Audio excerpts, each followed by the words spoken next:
Hello, hello, hello, and welcome to Courageously Kind. I'm Maddie. And I'm Liz. We're twin sisters and best friends. Together, we share stories of especially kind humans doing especially kind things, in hopes that these conversations motivate and inspire you to be kinder to yourself and others. When we're not speaking with an incredible guest, we'll speak directly from our hearts about what it means to us to be courageously kind.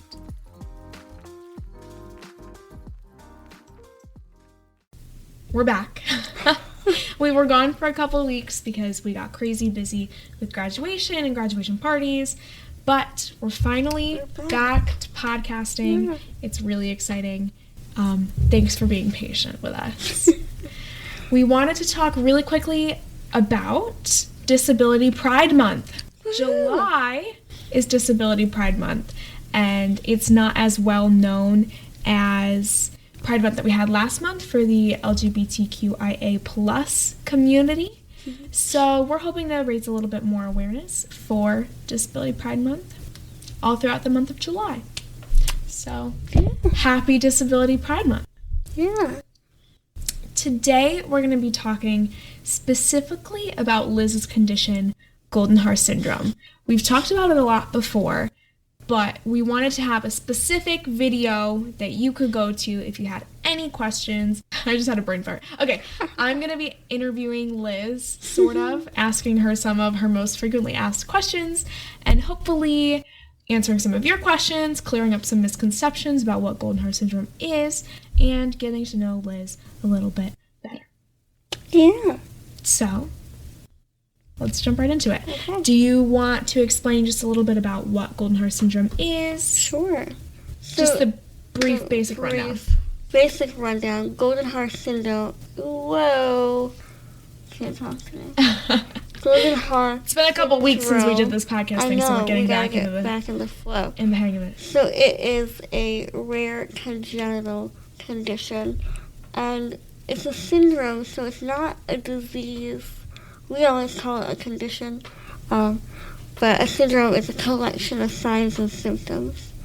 So it is kind of a collection of anomalies, abnormalities, that is all-encompassing, labeled as Goldenhar Syndrome. So it's not a disease, it's not something that's contagious, it's not something that Liz caught at any point in time. It's characterized as a congenital condition. And it's a congenital birth defect, so you're born with it. It happened before you were born. In my case, my face didn't grow and develop properly before I was born. So it's not something that you can, develop over your lifetime. You're either born with it or you're not. Yeah. And it's not curable because it's not really a disease. We always tell people, think about, it's just a structural issue. It's not a disease or anything like that. And syndromes don't typically have cures. I mean, there's probably methods of, prevention and things like that. And there's treatments, but not like a cure. Because it's not a disease. It's not something like cystic fibrosis or cancer even that has a cure or a method of stopping it, because it's kind of like once you've developed, you have it. Right, yeah. It's not really something like you get rid of, per se. Yeah, so in my case, I have a cleft lip and a cleft palate, meaning that my lip and my palate didn't grow and close. So when I was born, my lip was open, my palate was open. I didn't realize that your lip and your palate are some of the last things to come together and form on your face. Because there are a lot of people that are born with cleft lips and palates that don't have Goldenhar Syndrome, and are just born with a cleft lip or a cleft palate, which I thought was interesting. Yeah. So that happened. My eye didn't grow and develop properly. I'm missing my mandible. I don't have a jawbone over here. I'm missing an ear. We can get into the ear story a little bit later, but if you can try and imagine my right ear, I had to do the little L thing. I do too. I never remember which side is which. My right ear was kind of all in a little ball, like a little knot. We called it a knot ear because it looks like a knot, but it also was not An ear? So we're a real punny family. So that was removed. Question. Yeah. Do you have an eardrum on that side? Yes, I do. It is covered by, I think, bone or cartilage or something.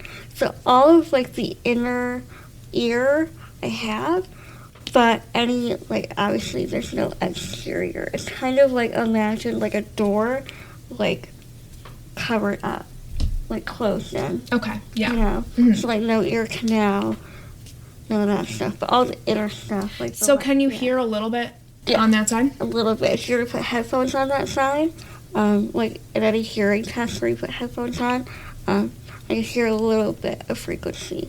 I can get to it, but not much. Gotcha. Yeah. Gotcha. So I think we covered everything on your beautiful face. Goldenhar Syndrome. No one really knows what causes it specifically. Mm-hmm. It's an abnormality on one of the chromosomes in development. It was first documented and called Goldenhar Syndrome in 1952 by a doctor named Maurice Goldenhar. Shout out Maurice, who was an ophthalmologist, so an eye doctor, and also just a general practitioner of medicine. Yeah. It affects 1 in every 3,000 to 5,000 births. So we were just talking about this. It's enough to be considered rare, but it's not extremely uncommon. It's not really like astronomically uncommon.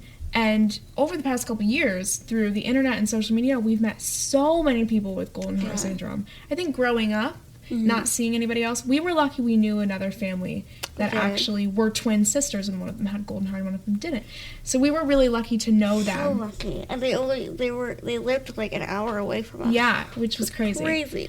So we were really lucky to know them. But through the internet, we've gotten to know so many more people with Goldenhar syndrome, which is really, really cool. Yeah. So to get into some more specifics, Sure. does Goldenhar affect your day-to-day life in any way? A little bit. The quick answer is like no, because it's what I've always known. Mm-hmm. So I don't think it affects my life at all.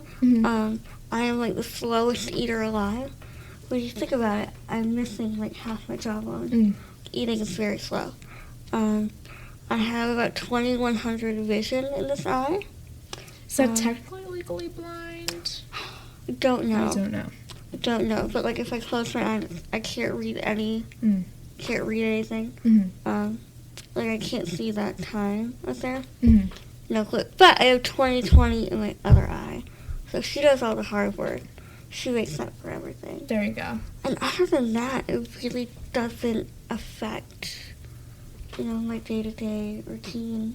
Yeah. Liz did wear glasses as a kid. I think they thought that would help strengthen the other eye, help her read and things like that. But as she got older, they realized that there really wasn't a whole lot of difference whether she had glasses on or whether she didn't have glasses on. So And they weren't helping, and so we thought, why bother if they're not helping anything? Yeah. Yeah. And the other eye is 20/20, so. That's good. Did you know you can legally drive a car if you have, like, decent vision in one eye but are legally blind in the other eye? You can still drive a car. Huh. Very interesting. So interesting. I'm trying to think of some more commonly asked questions. Does your condition cause you any pain? Nah, no pain. I'm pretty happy and healthy. Good. Which I tell that to people, and sometimes they're like surprised. They're like, oh, Like, really? Oh, really? Oh, Are you sure you're not in any pain? are you sure? Okay. Nothing hurts. Let's talk a little bit about surgeries if you're comfortable. Let's go for it. A lot of people ask, after first hearing about Goldenhar syndrome, can you have surgery to fix it? And the answer is, we're working on it. We've been working on it. Yeah, so I've had around 30 surgeries. I say around because sometimes we do what's called like piggyback surgeries. So you'll do like 2 different procedures in one time and setting. So some people count them as 2, some people don't count that kind of as 1. So I say around 30. So I don't really know. It sounds good, around 30. It sounds good, yeah. So the first like big one that I remember was called a jaw distraction, where I think I'm gonna get this right.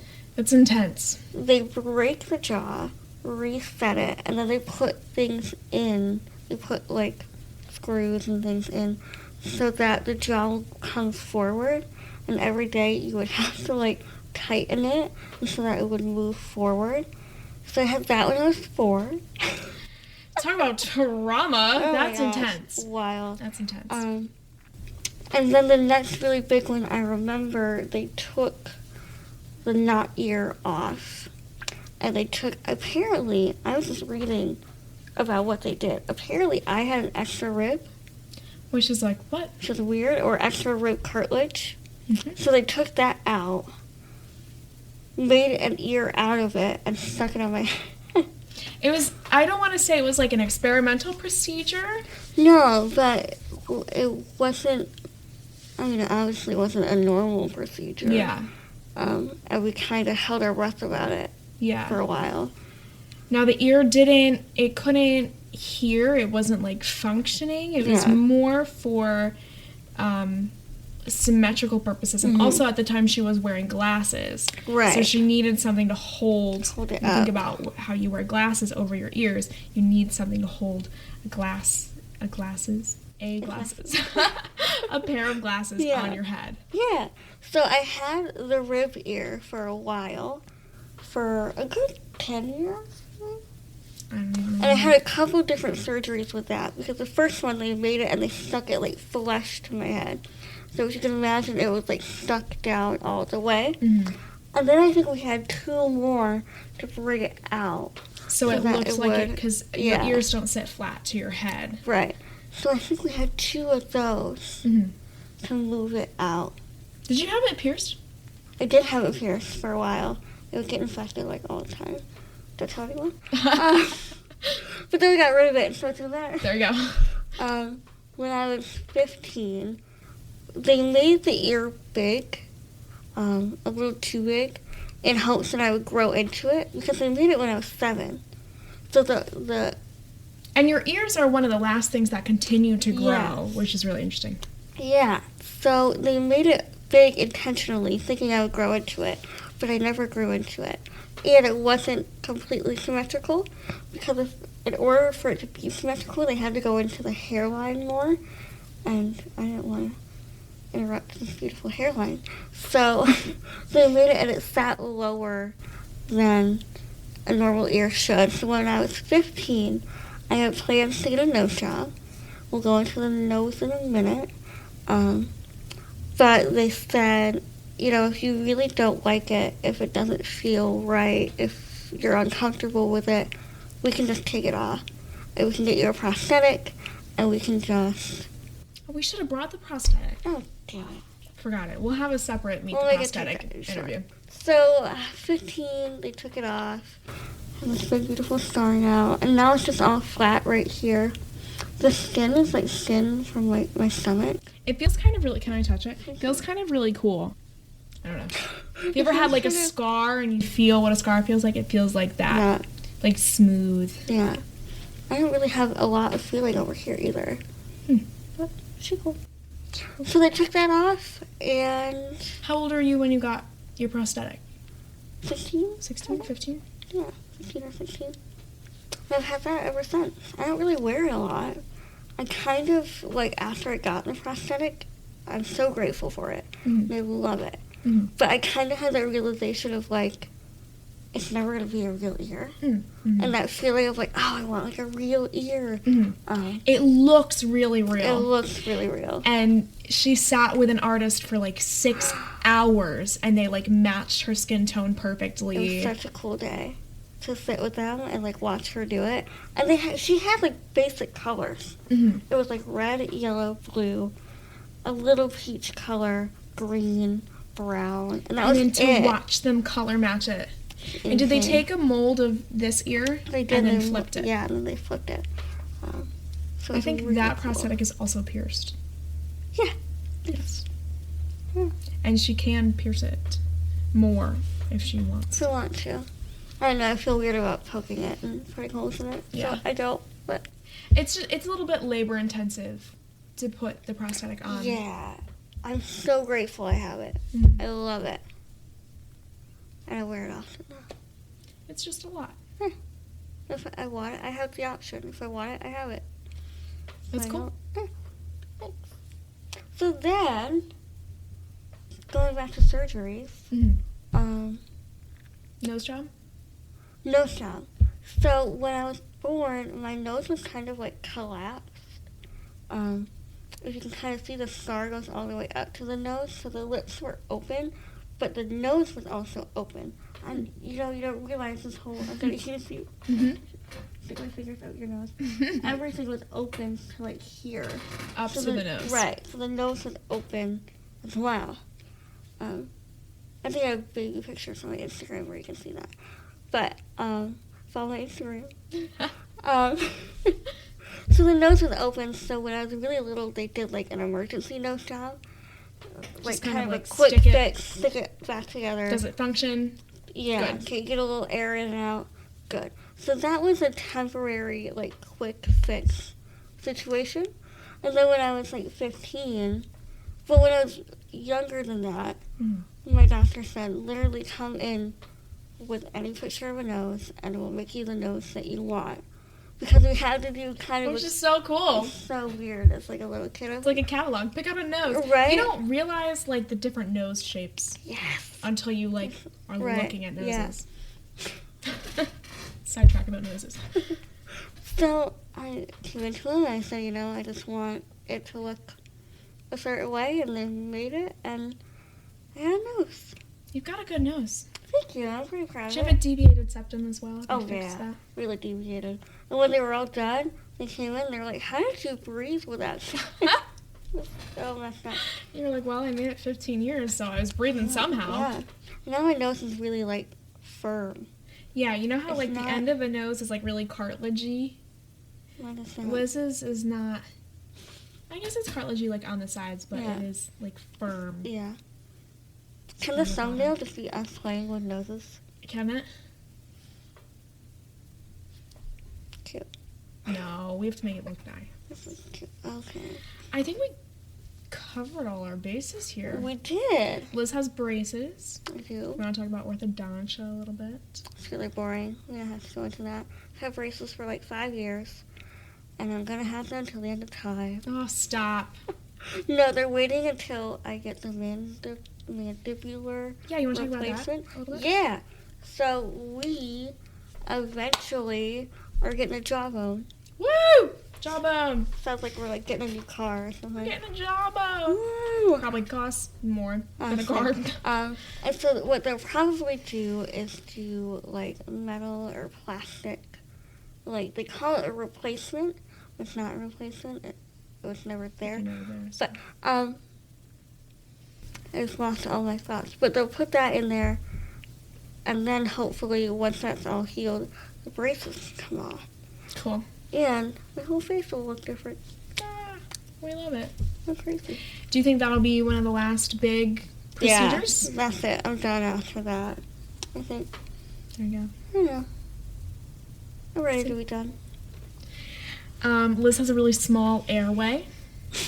So surgeries are always interesting because if you've never had a surgery before, what they do to put you to sleep is they have a tube that goes in your mouth down your throat. And that helps you to breathe while you're asleep. Yeah. Keeps it stable. Yeah, because like when they give you all the drugs and stuff, like everything relaxes a lot. Which your airway can literally Relax, right? relax. And your lungs can like not work well. Yeah. I don't know.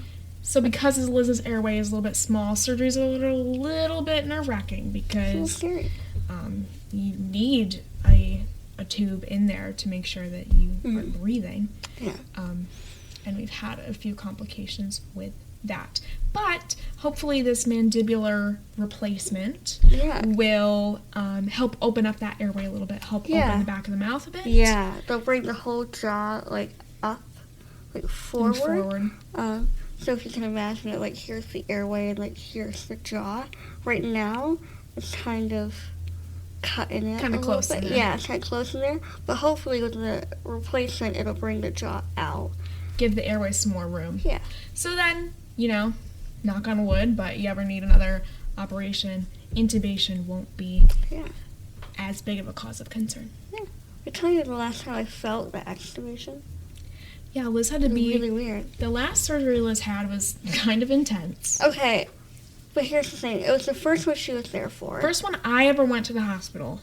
And it was literally... because I was old enough to go. It was the easiest procedure, literally, of my entire life. Yeah.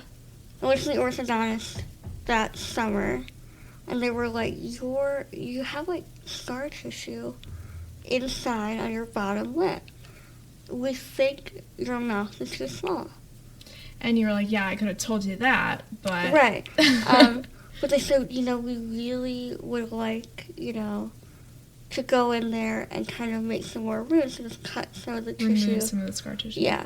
Open it up a little bit, just so it's not rubbing all the time. You're not wearing down that muscle. So I thought, okay, easiest procedure of my life. Quick, easy. Quick, easy. Home the next day. So I was like, great, perfect first procedure for me to go to.